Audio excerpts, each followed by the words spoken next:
15.1 এর কিন্তু আমাদের এটা হচ্ছে সেকেন্ড এপিসোড। তো আমরা এই এপিসোডে কিন্তু দেখবো বড় বড় অঙ্কগুলো কিভাবে সলভ করতে হয় সেটা আমরা দেখে নেব। আর তোমরা যদি আগের এপিসোড না দেখে থাকো, অর্থাৎ পার্ট 1 যদি না দেখে থাকো, ডেসক্রিপশনে পার্ট 1 রয়েছে, সেখানে আমরা কিন্তু এমসিকিউ, শূন্যস্থান, সত্য মিথ্যা এবং 2 মার্কসের অঙ্কগুলো কিন্তু আমরা সমাধান করে দিয়েছি সব। তো এবার আমরা বড় অঙ্কগুলো সমাধান করব, তাই আগে ভাগে এই ভিডিওটা পজ করে আগে চলে যাও, প্রথম ভিডিওটা দেখো, তারপর এটা দেখো, তা নাহলে কিন্তু সূত্রগুলো বুঝতে একটু হলেও সমস্যা হবে। চলো কথা না বলে আজকের ভিডিও শুরু করা যাক। তো আমরা শুরু করছি প্রথমেই 5 দাগ দিয়ে। চলো 5 দাগের অঙ্কটা তোমরা বই খুলে বসো, তোমাদের বইয়ের পৃষ্ঠা নাম্বার, পেজ নাম্বার হচ্ছে 220, আর যে অঙ্ক না করে সে হচ্ছে 420। তাহলে আজকে 220 পেজের অঙ্ক করব, 5 দাগের অঙ্ক আমরা আজকে করব, 5 দাগের অঙ্ক। চলো 5 দাগের অঙ্কটা একটু পড়ি, তোমরাও আমার সাথে পড়ো আর অঙ্ক কি করে পড়তে হয় শেখো। সুহাসদের আয়তাকার জমির ক্ষেত্রফল 500 বর্গমিটার।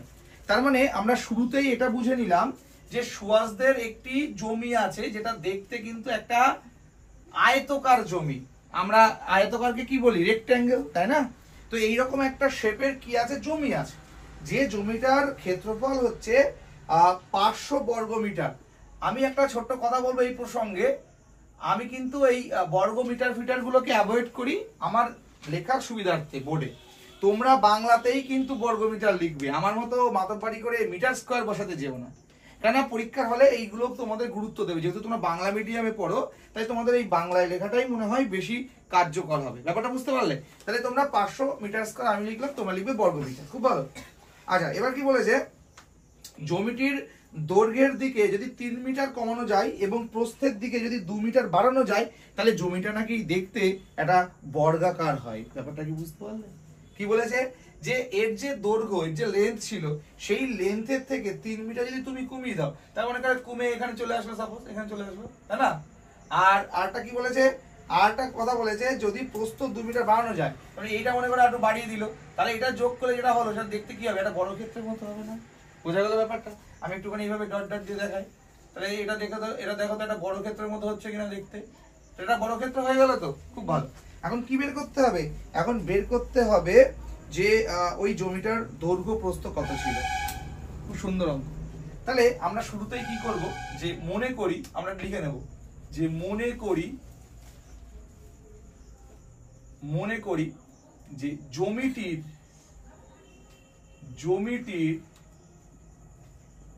দৈর্ঘ্য x মিটার এবং প্রস্থ y মিটার।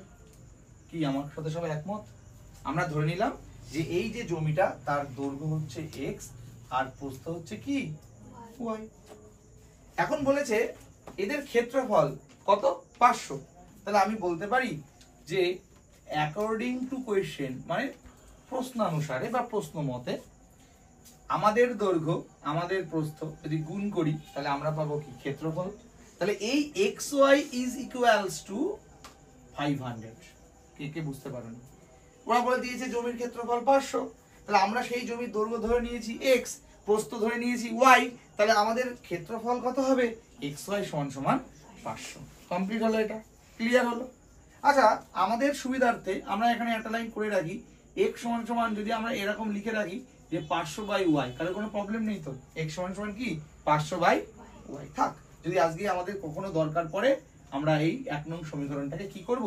ব্যবহার করব। এবার কি বলেছে? এবার বলেছে যে যদি তার দৈর্ঘ্য 3 মিটার কমানো হয়, এই দৈর্ঘ্য যদি 3 মিটার কমাই, তাহলে দৈর্ঘ্য 3 মিটার কমালে, তাই না? তাহলে এখন দৈর্ঘ্য কত হবে? x - 3। সবাই আমার সাথে একমত? আর বলেছে প্রস্থ, কি বলেছে? প্রস্থ 2 মিটার কি করতে হবে? বাড়ালে, তাই তো? প্রস্থ 2 মিটার বাড়ালে, তাহলে কি হবে তখন? y + 2। তাহলে দৈর্ঘ্য 3 মিটার কমালে, প্রস্থ 2 মিটার বাড়ালে, এই শেপটা চেঞ্জ হয়ে এখন হয়ে যাবে কি? একটা স্কোয়ার। রেক্ট্যাঙ্গেল পরিবর্তন হয়ে কি তৈরি হবে? একটা বর্গক্ষেত্র, বর্গ, তাই না? একটা স্কোয়ার ফর্মেশন চলে আসবে, মানে একটা বর্গক্ষেত্র চলে আসলো। তাহলে আমরা কি জানি? বর্গক্ষেত্রের বাহুগুলো এক হয় নাকি আলাদা হয়? তাহলে আমি আমি এখান থেকে বলতে পারি যে x minus 3 equal to y plus 2। যদি এটা দৈর্ঘ্য আর এটা প্রস্থ হয় তাহলে নিশ্চয়ই বর্গক্ষেত্রের ক্ষেত্রে এই দুটো ইকুয়াল হতেই হবে। দৈর্ঘ্য সমান সমান কি হতে হবে? প্রস্থ। তাহলে এবার আমরা এখান থেকে এক এক করে বোঝার চেষ্টা করি। তাহলে দেখো এদিক থেকে আমি লিখতে পারি যে x মাইনাস ওয়াই সমান সমান 2 মাইনাস ওই পাশে গেলে প্লাস 3 কমপ্লিট। এবার x এর মান বসিয়ে দিচ্ছি। তাহলে x এর মান কত? 500 বাই y। তাহলে x এর মান বসালাম 500 বাই y মাইনাস y, আর এদিকে থাকলো কত? 5। তাহলে এখান থেকে তুমি একটা y লসাগু নাও, তাই না? y কি নেব? y লসাগু নেব। তাহলে y লসাগু নিলে কি থাকে? 500 মাইনাস y স্কয়ার সমান সমান কত? 5। তাহলে নেক্সট লাইনে একটা বজ্র গুণ করি। তাহলে দেখো কি থাকে? মাইনাস y স্কয়ার প্লাস 500 সমান সমান 5y। কি সবাই আমার সাথে একমত? তাহলে এবার আমি এই লাইনটা আবার এখানে নিয়ে চলে আসছি, কিন্তু এই লাইনটা এখানে নিয়ে চলে আসছি। তাহলে লক্ষ্য করো এবার, তাহলে এবার আমি এখান থেকে একটা মাইনাস ওয়াই স্কয়ার থাকলো, প্লাস 500 থাকলো, আর মাইনাস 5y চলে আসলো, এই পাশে হয়ে গেল 0। সবার কমপ্লিট। তাহলে প্লাস 5y এ পাশে আসলে মাইনাস 5y, এই পাশে প্লাস 500 ছিল, 500 রয়েছে, মাইনাস ওয়াই স্কয়ার ছিল, মাইনাস ওয়াই স্কয়ার রয়েছে। আমি কি করলাম? একটা মাইনাস কমন নিলাম এখান থেকে। তাহলে মাইনাস কমন নিলে কি হয়ে গেল? ওয়াই স্কয়ার মাইনাস 500 আর প্লাস 5y ইকুয়াল টু কত? 0। তাহলে এবার দেখো তো, মাইনাস এর পাশে গেলে 0 এর সাথে মিশে যায়, মানে 0 হয়ে গেল। তাহলে আমার হাতে একটা সমীকরণ চলে আসলো। কি সমীকরণ? y square plus 5y minus 500 সমান সমান 0। তাহলে আমি এখন ছোট্ট একটা মিডল টার্ম করে দেবো। তাহলে মিডল টার্ম করছি, 500 কে ভাঙছি। তাহলে 500 কে ভাঙলে কি হবে? 25 20 500। তাহলে আমি এখন y square plus 25y minus 20y minus 500 middle term করে দিলাম। বুঝতে পারলে তো মিডল টার্মটা? তাহলে এদের দুটোর মধ্যে একটা y কমন যায় তো, তাহলে থাকলো y প্লাস 25, এখান থেকে একটা মাইনাস 20 কমন যায়, থাকলো y প্লাস 25 ইকুয়াল টু 0। তাহলে আমাদের দুটো y প্লাস 25 এর জন্য একটা y প্লাস 25 আর থাকলো y মাইনাস 20। তাহলে হয় নয়, তাহলে একবার হয় একবার নয়, তাহলে একবার হয় এটা সমান সমান 0, না হয় একবার এটা সমান সমান 0। তাহলে y প্লাস 25 সমান সমান 0, না হয় y মাইনাস 25 সমান সমান 0। তাহলে এখান থেকে দেখো আমি লিখতে পারি, আমি এখানে লিখে দিচ্ছি। তাহলে y এর মান হবে মাইনাস 25 আর একটা না হয় হবে y এর মান 20। তাহলে তোমরা বলো দৈর্ঘ্য প্রস্থ ঋণাত্মক হতে পারে? হতে পারে না। তাহলে যেহেতু এটা নেগেটিভ, তাহলে এটা অগ্রাহ্য। এটা কি? অগ্রাহ্য। আর এটা গ্রাহ্য, তার কারণ এটা পজিটিভ। তাহলে আমরা উত্তর পেয়ে গেছি। তাহলে y এর মান কত? y মানে কি ছিল? প্রস্থ। তাহলে প্রস্থ পেয়ে গেছি 20। ক্লিয়ার হলো? তাহলে এবার আমরা বের করব দৈর্ঘ্য। তার মানে 1 নং এ বসিয়ে দিলাম মানটা। তাহলে 1 নং এ বসিয়ে দিলাম মানটা। তাহলে x সমান সমান কত? 500 বাই y। তাহলে x সমান সমান 500 বাই 20। একটা শূন্য কাটা গেল, 25 দুগুণ 50। তাহলে x এর মান হচ্ছে 25। কমপ্লিট। তাহলে এই যে আয়তকার বাগানটা ছিল, সেই আয়তকার বাগানের দৈর্ঘ্য কত? 25 মিটার, আর প্রস্থ কত? 20 মিটার। ক্লিয়ার হলো? তাহলে দৈর্ঘ্য 25 মিটার আর প্রস্থ 20 মিটার। হিসেব মিলিয়ে দিই। তাহলে ক্ষেত্রফল কত? দেখো 20 গুণ 25 করলে কত হয়? 500। তাহলে মিলে গেল। এবার তুমি হিসেব করো। বলেছে যদি দৈর্ঘ্য 3 মিটার কমানো হয়, তাহলে দৈর্ঘ্য ছিল কত? 25, 3 কমলে কত? 22। এবার বলেছে যদি প্রস্থ 2 মিটার বাড়ানো হয়, তাহলে প্রস্থ কত? 20, 2 বাড়ালাম কত হবে? 22। তাহলে 22। তাহলে এটা বর্গক্ষেত্র আকার ধারণ করলো, আর আমরা কিন্তু অঙ্কটাকে অনায়াসে সলভ করতে পারলাম। বোঝা গেল? এটা এই নিয়মটা তোমরা দেখবে যে কখনো কোথাও দেখবে না, এটা একমাত্র আমার চ্যানেলেই দেখবে।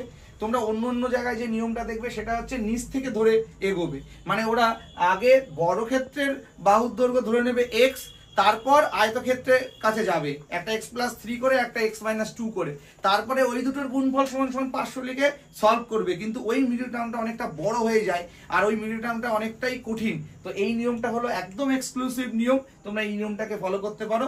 আশা করছি তোমাদের এই নিয়মটা পরীক্ষার হলে খুব তাড়াতাড়ি অঙ্কটাকে সলভ করতে কাজে লাগবে। তোমরা 6 দাগটা ট্রাই করবে বাড়ি থেকে, আশা করছি 6 দাগটা পারবে, ইজি অঙ্ক আছে। তোমাদের আমি 7 দাগটা আবার দেখাচ্ছি। চলো 7 দাগের অঙ্কটা করে ফেলি আমরা এখন। 7 দাগ, চলো। আচ্ছা 7 দাগটা একটু পড়ি। চলো, অঙ্কের পড়াটা কিন্তু খুব ইম্পর্টেন্স, ঠিক আছে? অঙ্ক আগেই শুরু করার থেকে একটু অঙ্ক পড়ে বুঝে তারপর অঙ্ক শুরু করাটা সব থেকে বেস্ট।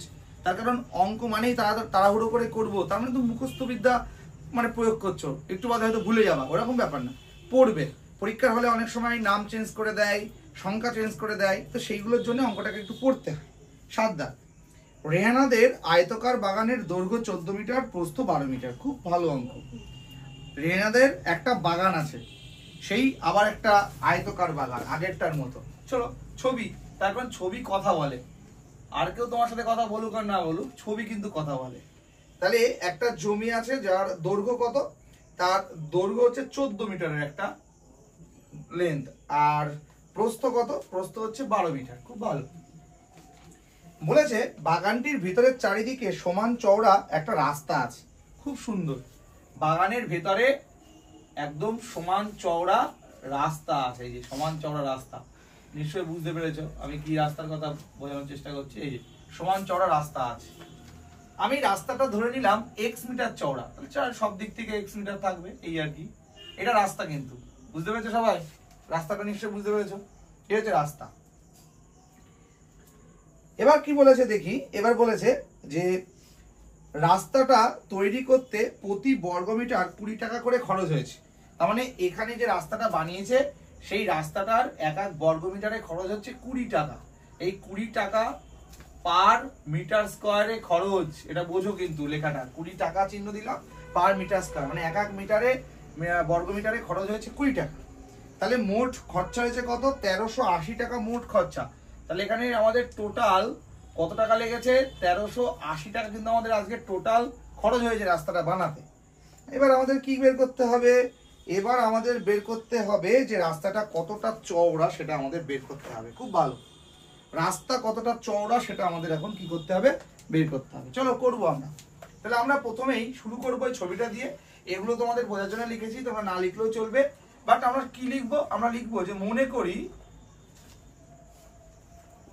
করি রাস্তাটি x মিটার চওড়া। রাস্তাটি কত মিটার চওড়া, x মিটার চওড়া। আমরা কি প্ল্যানিং করছি তোমাদেরকে আগে একটু শেয়ার করি। আমি প্ল্যানিং আগে একটু বলে দিই তোমাদের অঙ্কটা। আমি কি করব, প্রথমে 14-12 গুণ করে এই রাস্তা সমেত পুরো জমিটার একটা ক্ষেত্রফল বের করব। কি বললাম, মজা গেল? 14 আর 12 গুণ করব, গুণ করে হবে 168। তাহলে এই 168 মিটার স্কয়ার কি এই টোটাল বাগানটার ক্ষেত্রফল। আর কি করব, আমি এদিক থেকে x এদিক থেকে x, তাহলে দুদিক থেকে কত, 2x। তার মানে এখন মাঝখানে যে জমিটা পড়ে রয়েছে মানে এইটা, বুঝতে পেরেছো এইটা, তাহলে এই জমিটার আমি দৈর্ঘ্য বের করে ফেলবো। তাহলে দৈর্ঘ্য 2x কমে গেছে, তার মানে 14 বিয়োগ 2x তার মধ্যে ঢুকলো। তাহলে প্রস্থ 12 বিয়োগ 2x, তাহলে এই 14 বিয়োগ 2x গুণ 12 বিয়োগ 2x করলে কি হবে, এই মাঝখানের জমিটার ক্ষেত্রফল পেয়ে যাব।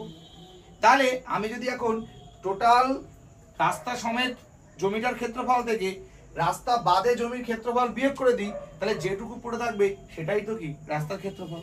এটা আমাদের হিসেবে, তার মধ্যে x যুক্ত একটা পথ থেকে যাবে। আর এখান থেকে আমরা একটা রাস্তার হিসেব করে নেব যে 20 টাকা খরচ করলে রাস্তা তৈরি হয় 1 বর্গমিটার, 1 টাকায় কত আর 1380 টাকায় কত। তাই 1380 টাকায় যেটুকু রাস্তা তৈরি হবে সেটাই রাস্তার ক্ষেত্রফল। তাহলে প্রশ্ন অনুসারে আমাদের ক্ষেত্রফল সমান সমান এই ক্ষেত্রফলটা। তাহলে সেখান থেকে x এর মানও আমরা অনায়াসে বের করতে পারবো। বোঝা গেল ব্যাপারটা? তো চলো করে ফেলি। তাহলে মনে করি রাস্তাটি x মিটার চওড়া। তো এবার আমরা লিখব সম্পূর্ণ জমি মানে সবকিছু মিলিয়ে, বোঝা গেল? সম্পূর্ণ জমিটির ক্ষেত্রফল,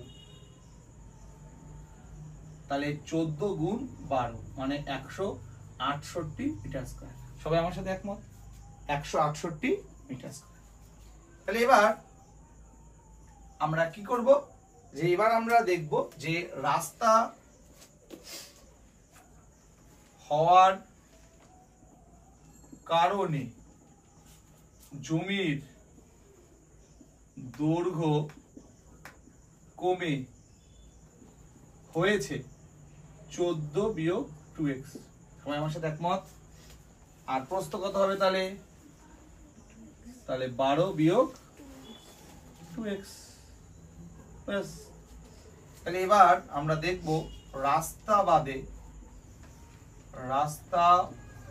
বাদে জমির ক্ষেত্রফল। রাস্তা নেই, এবার রাস্তা বাদে জমির ক্ষেত্রফল কত পড়ে আছে।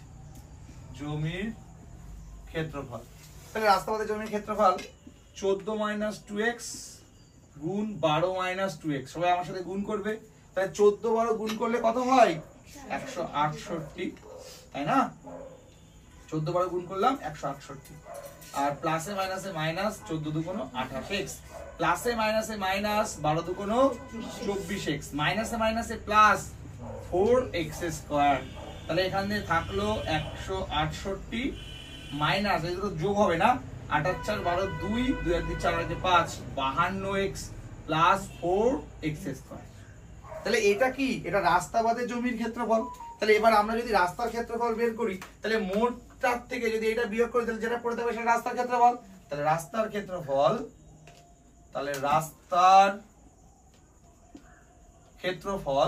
তাহলে আমরা এখন টোটালটা হচ্ছে 168 minus of 168 minus 52x plus 4x square. কি সবাই আমার সাথে একমত তো? আশা করছি বোঝা যাচ্ছে। তাহলে 168 প্লাসে মাইনাসে মাইনাস 168, মাইনাসে মাইনাসে প্লাস 52x, প্লাসে মাইনাসে minus 4x square, plus 168 minus 168 vanish. তাহলে আমার হাতে কি থাকলো? Minus 4x square plus 52x। তাহলে এটা কি? এটা আমাদের হিসেবে রাস্তার ক্ষেত্রফল। তাহলে এবার আমরা এই হিসেবটা একটু তোমাদের সামনে করে ফেলি। তাহলে আমরা যদি এখন এই রাস্তার হিসেবটা করি, আমি যেহেতু ডাইরেক্ট প্রশ্ন অনুসারে এটা সমান সমান এটা করব, আমি তাই হিসেবটা তোমাদের রাফলি দেখাচ্ছি, যে ভালো করে বোঝার চেষ্টা করবা। যে 20 টাকা খরচ করলে, ভালো করে বোঝো, 20 টাকা খরচ করলে রাস্তা তৈরি হয় কত? 1 মিটার স্কয়ার রাস্তা তৈরি হয়। তাহলে 1 টাকা খরচ করলে কত হবে? যে 1/20 মিটার স্কয়ার। কি আমার সাথে সবাই একমত? আর 1380 টাকা খরচ করলে তাহলে কতটুকু রাস্তা তৈরি হবে? তাহলে 1380/20। সবাই বুঝতে পারলে তো জিনিসটা? তাহলে এই যে 1380/20 যেটা তৈরি হলো, সেটাই হচ্ছে রাস্তাটার ক্ষেত্রফল। তাহলে আমাদের হিসেবে রাস্তার ক্ষেত্রফল minus 4x square plus 52x। আর যে বইটা লিখেছে তার হিসেবে 1380/20। তাহলে আমরা প্রশ্ন অনুসারে এখন এইটা সমান সমান কি করব? এইটা। তাহলে বোর্ডটা যেহেতু আমার দরকার, আমি মুছে দেবো, মুছে দিয়ে আবার করছি, তোমরা একটু টুকে নাও। তাহলে এবার এই লাইনটা আমরা করব মাইনাস, তাহলে আমরা লিখি প্রশ্ন অনুসারে, তাহলে minus 4x square plus 52x সমান সমান 1380/20। এখান থেকে আমরা একটুখানি লিখি যে minus 4x square plus 52x minus 69 সমান সমান 0। তো আমি কি করলাম? একবারে মাইনাসটা কমন নিলাম, বাট তোমাদেরকে বোর্ডে মুছে দেখিয়ে দিচ্ছি, তোমরা খাতায় করো। তাহলে মাইনাস যদি কমন নেই, তাহলে এটা প্লাস হয়ে যাবে মাইনাস, আর মাইনাস হয়ে যাবে প্লাস, আর এই মাইনাসটা এই পাশে এসে 0 হয়ে যাবে। তাহলে এই হলো আমাদের এখন কি? এই হলো আমাদের কিন্তু মিডল টার্ম একটা ফ্যাক্টর। তো চলো এখন আমাদের এই মিডল টার্মটা করব আমরা। তাহলে মিডল টার্মটা করে ফেলি। আমরা মিডল টার্ম করার জন্য 69 আর 4 গুণ করলাম, হলো 276। তো এবার এটাকে আমরা ভাঙছি 3 দিয়ে। 3 9 27, 3 2 6। আচ্ছা 2 দিয়ে করি, তারপর 4 2 8, 6 2 12, আর 2 2 4, 3 2 6, এইটা থাকলো। তাহলে আমার এদিকে 23 থাকলো, আর 3 2 6, 6 2 12, আর 23। আচ্ছা দেখি কি করে করবো আমরা। তাহলে 23 2 কত? 23 2 46, আর এদিকে 3 2 6 পেয়ে গেলাম। তাহলে 4x square minus 46x minus 6x plus 69 সমান সমান 0। তাহলে এই দুটোর মধ্যে থেকে কত কমন যায়? এই দুটো থেকে কিন্তু একটা 2x কমন যায়। তাহলে 2x কমন নিলে থাকে 2x মাইনাস 2 2 4, 3 2 6। আর এখান থেকে একটা কত কমন যাবে? 3 কমন যাবে। তাহলে 3 2 6, 2x প্লাসে মাইনাসে মাইনাস, 3 2 6, 3 3 9। তাহলে দুটো 2x মাইনাস 23 এর জন্য একটা, আর একটা থাকলো 2x মাইনাস 3 সমান সমান 0। তো দেখো এবার একটা হয় নয়ের পালা রয়েছে এবার।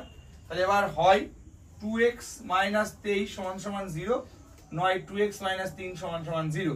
তাহলে এখান থেকে 2x সমান সমান 23 x সমান সমান 23/2 আর না হয় 2x সমান সমান 3, x সমান সমান 3/2।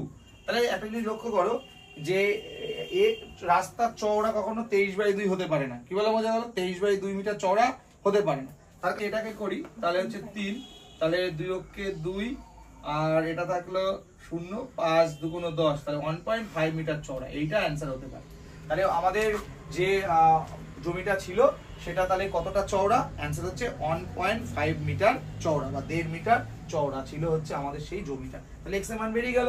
আর এর সাথে সাথে 7 দাগও শেষ হলো। চলো নেক্সট অঙ্ক করি আমরা, ততক্ষণে তোমরা এটা টুকে নাও। চলো 8 দাগ এবার। আচ্ছা 8 দাগের অঙ্কটা কি বলেছে? 1200 বর্গ সেন্টিমিটার ক্ষেত্রফল বিশিষ্ট একটি আয়তাকার জমির দৈর্ঘ্য 40 সেন্টিমিটার। আবার সে আয়তক্ষেত্র যাচ্ছে, মানে বড় ক্ষেত্র পাওয়াই যাচ্ছে না। যাই হোক, বড় ক্ষেত্র মনে হয় সোনার মতো খুব দামি জিনিস হয়ে গেছে, তাই পাওয়া যাচ্ছে না। তাহলে এটা হচ্ছে 1200 সেন্টিমিটার স্কয়ার একটা আয়তাকার জমি আছে। জমিটির দৈর্ঘ্য 40 সেন্টিমিটার। বাপরে বাপ, 40 সেন্টিমিটারের নাকি একটা জমি, খুব সুন্দর। আচ্ছা, তার কর্ণের উপর অঙ্কিত বর্গক্ষেত্রের ক্ষেত্রফল, মানে অঙ্কটা যতটা সম্ভব ঘোরানোর ঘুরিয়েছে, আমরাও ঘুরে ফিরে অঙ্কটা ঠিকঠাকই করে ফেলবো। এখন এটার কর্ণ মানে এইটা, এবার এই কর্ণের উপর একটা বর্গক্ষেত্র আঁকা হয়েছে, তাহলে সেই বর্গক্ষেত্রের ক্ষেত্রফল কত সেটা বের করতে হবে। তাহলে নর্মাল ব্যাপার, আমরা বর্গক্ষেত্রের এই বাহুটা যদি জানতে পারি তাহলে তাকে স্কোয়ার করে দেবো, আমার উত্তর রেডি হয়ে যাবে। তাহলে এক এক করে আমরা করে ফেলি। তাহলে আমরা লিখবো যে আয়তক্ষেত্রের, খুব সুন্দর করে বুঝবে, খুব সুন্দর করে বুঝবে, আয়তক্ষেত্রের ক্ষেত্রফল, আয়তক্ষেত্রের ক্ষেত্রফল কত? 1200 সেন্টিমিটার স্কোয়ার। তাহলে দৈর্ঘ্য বলে দিয়েছে, দৈর্ঘ্য বলে দিয়েছে 40 সেন্টিমিটার। তাহলে তোমরা তো সবাই জানো দৈর্ঘ্য গুণ প্রস্থ সমান সমান কি? ক্ষেত্রফল। তাহলে আমি যদি ক্ষেত্রফলকে দৈর্ঘ্য দিয়ে ভাগ করি তাহলে কি পাবো? প্রস্থ পাবো।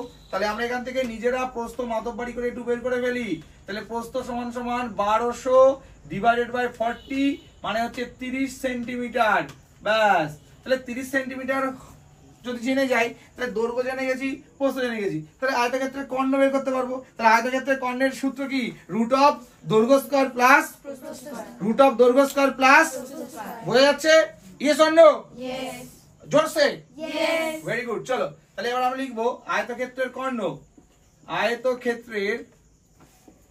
আয়তক্ষেত্রের কর্ণ। তাহলে আমরা জানি রুট অফ দৈর্ঘ্য স্কয়ার মানে 40 এর স্কয়ার প্লাস 30 এর স্কয়ার। ব্যাস, করা শুরু করি। তাহলে 40 এর স্কয়ার করলে কত হয়? 4 4 16 ডবল 0, 3 3 9, তাই তো? তাহলে কত হলো? 2500, 2500, তাহলে 50, তাহলে 50 সেন্টিমিটার। ক্লিয়ার? তাহলে এবার আমরা কর্ণ জেনে গেছি, তার মানে এক একটা বাহু 50 করে। কি আমার সাথে সবাই একমত তো তোমরা? তাহলে আমরা এখন সেই কর্ণের উপর আঁকা যে বর্গক্ষেত্র তার ক্ষেত্রফল বের করতে পারবো তো? তাহলে কর্ণের উপর যে মানে বর্গক্ষেত্রটা আঁকবো তার একটা বাহু যদি 50 হয় তাহলে বাহু স্কয়ার করলে চলে আসবে অ্যান্সার। তাহলে আমরা এখন লিখবো যে ওই, সুন্দর করে লিখবো, ওই আয়তক্ষেত্রের কর্ণের মানে কানের, কর্ণের উপর অঙ্কিত বর্গক্ষেত্রের ক্ষেত্রফল বাহু স্কয়ার মানে 50 এর স্কয়ার, মানে আবার সেই 2500 বর্গ সেমি। আর এর সাথে সাথে অঙ্কটার সমাপ্তি ঘোষণা হলো, অর্থাৎ এই অঙ্কটা শেষ হলো। ওই বুঝতে পেরেছো? করে নাও। আমি তোমাদের একদম সর্বশেষ অঙ্কটা করাচ্ছি, 18 দাগ। তোমরা ভাবতে পারো কি ব্যাপার স্যার, 8-এর পরে একদম সোজা 18তে আপনি চলে গেলেন কেন? আপনি কি ব্যাং হয়ে গেলেন? এরকম কোনো ব্যাপার নেই, ব্যাং না। তোমাদেরকে বাড়িতেও তো করার জন্য আমাকে কিছু দিতে হবে। সব যদি আমি হাতে ধরে করিয়ে দিই তোমাদের ক্ষতি হয়ে যাবে। তোমরা আরেকবার চেষ্টা করো, বারংবার চেষ্টা করার পর যখন পারবে না তখন তোমাদের সাহায্য করবো, হেল্পিং হ্যান্ড তো রয়েছে, বাট নিজেরা একটুখানি বাড়িতে ট্রাই করতে হবে। তোমরা 9 থেকে 17 দাগ ট্রাই করবে, আর যতগুলো পারবে কমেন্ট সেকশনে কমেন্ট করবে। না হলে আমি তো আবার এপিসোড 3 নিয়ে হাজির হব, তখন তো অবশ্যই করিয়ে দেবো। আর তার সাথে সাথে টোটালটা অর্থাৎ 15.1 কিন্তু কমপ্লিট হয়ে যাবে। তো চলো 18 দাগটা করে দিই, মোস্ট ইম্পর্টেন্ট অঙ্ক আছে 18 দাগ। চলো একটু দেখে নিই 18 দাগটা কি বলেছে। খুব ভালো অঙ্ক বলেছে, 385 মিটার, মানে এটা যদি আমাদের একটা চাতাল হয়, চাতাল মানে অনেকে যদি না বোঝো তাহলে আমি বলতে পারি ঘরের মেঝে ভাবো, ঘরের মেঝে মানেই চাতাল। আবার অনেক সময় আছে ধানের চাতাল, হ্যাঁ সেই তো একই ব্যাপার। ধানের চাতাল মানে একটা কংক্রিটের বড় একটা করে রাখে, সেখানে ধান সিদ্ধ শুকনো করে, সেখানে মাটি থাকে না। কেন? বৃষ্টি বৃষ্টি হলে মাটি লেগে যাবে ধানে, তার জন্য চালের সমস্যা তৈরি হবে, তার জন্য একটুখানি পাকা করে রাখে। একই চাতাল মানে সেই সিস্টেম, উঠান ধরে নিতে পারো, একই ব্যাপার। একটা চাতাল রয়েছে 385 মিটার তার লেন্থ, আর ব্রেড আছে তোমার হচ্ছে 60, অর্থাৎ 60 মিটার হচ্ছে চওড়া। তো এইরকম একটা আয়তাকার চাতাল পাকা করতে সর্ববৃহৎ কত মাপের বর্গাকার টাইলস লাগবে? দেখো টাইলস তোমরা সবাই জানো, এখনকার যুগে টাইলস জানো না তা হয় না। বাড়িতে ব্লক ব্লক টাইলসের বসায় না টাইলস, খুব চকচকে শাইনি দেখতে হয়। এবার এই অনেকে আছে ম্যাট ফিনিশও দেয়, সেটা আলাদা ব্যাপার, বাট টাইলস গুলো দেখতে এইরকম টাইলস দেবে। এবার প্রশ্নটা হচ্ছে এখানে যতটা জায়গা রয়েছে সেই জায়গায় সব থেকে কত বড় টাইলস রাখা যাবে।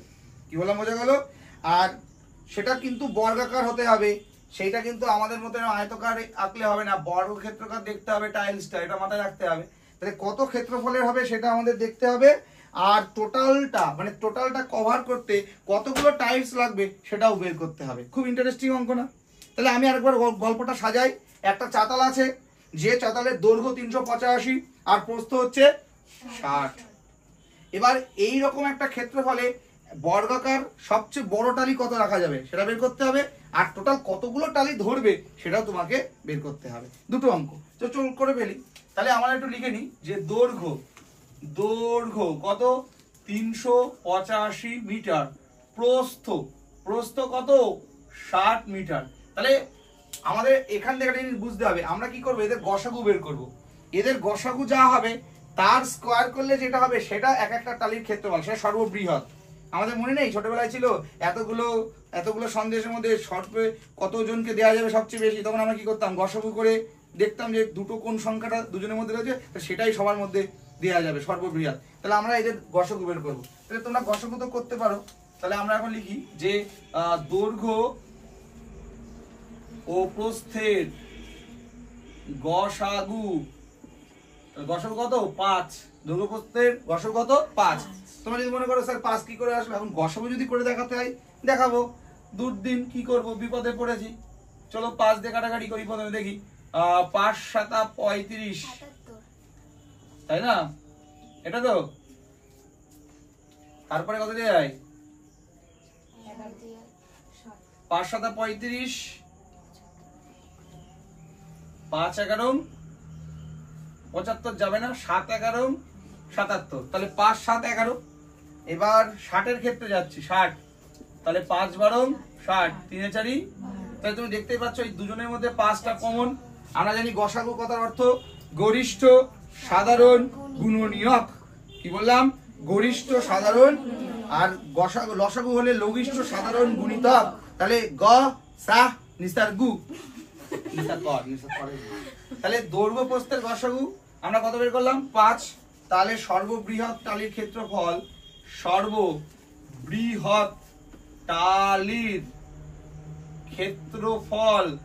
তাহলে 5 এর স্কয়ার মানে 25 মিটার স্কয়ার। তাহলে তোমাদের একটা অ্যান্সার কিন্তু বেরিয়ে গেছে। তাহলে এই চাতালে সবথেকে বড় মাপের কত টালি রাখা যাবে? 25 মিটার স্কয়ারের টালি সবথেকে বড় রাখা যাবে। কপিস রাখা যাবে বের করে ফেলবো এখন আমরা। তাহলে মোট টাইলস বসানো যাবে। তাহলে টোটাল ক্ষেত্রফল আর আমাদের একটা টালির ক্ষেত্রফল দিয়ে ভাগ করে দেবো, যেটা সেটাই কিন্তু আমাদের টাইলস। বুঝতে পারলে? টোটাল চাতালের ক্ষেত্রফল তাহলে কত? টোটাল চাতালের ক্ষেত্রফল 385 গুণ 60, আর একটা টালির ক্ষেত্রফল কত? 25। ভাগ করে দেবো। তাহলে কতগুলো টাইলস বলবে সেটা বের করবো। তাহলে 5 দিয়ে কাটাকাটি করছি, 5 5 25, 5 12 60। তাহলে 5 দিয়ে এটা যায় তো না, 77। তাহলে 77 গুণ 12, 924টি টালি বসানো যাবে। কটা টালি বসানো যাবে? 924টি টালি বসানো যাবে। আর এর সাথে সাথেই শেষ হলো একটা রোমহর্ষক, একটা মর্মান্তিক, একটা ঐতিহাসিক ক্লাস। সেটা হচ্ছে 15.1 বড় অঙ্কগুলো। তো তোমরা কেমন লাগলো ক্লাসটা, কতটা এনজয় করলে অবশ্যই কমেন্ট সেকশনে কমেন্ট করো। কমেন্ট সেকশন খোলা থাকবে। নেক্সট এপিসোড অর্থাৎ পার্ট 3 এর জন্য অপেক্ষা করো। ততক্ষণ পর্যন্ত এই অঙ্কগুলোকে করতে থাকো, পড়তে থাকো, বুঝতে থাকো, শিখতে থাকো। তো তোমার কাছে একদিন হামাগুড়ি দিতে আসবে, তাই অত ভয় পেয়ে লাভ নাই, ভালো করে পড়াশোনা করো, দেখবে রেজাল্ট ভালো হবেই। সবাইকে ভালোবাসা, অভিনন্দন, যা যা দেওয়ার দরকার সব দিয়ে দিলাম, ভালো থাকো, টেক কেয়ার।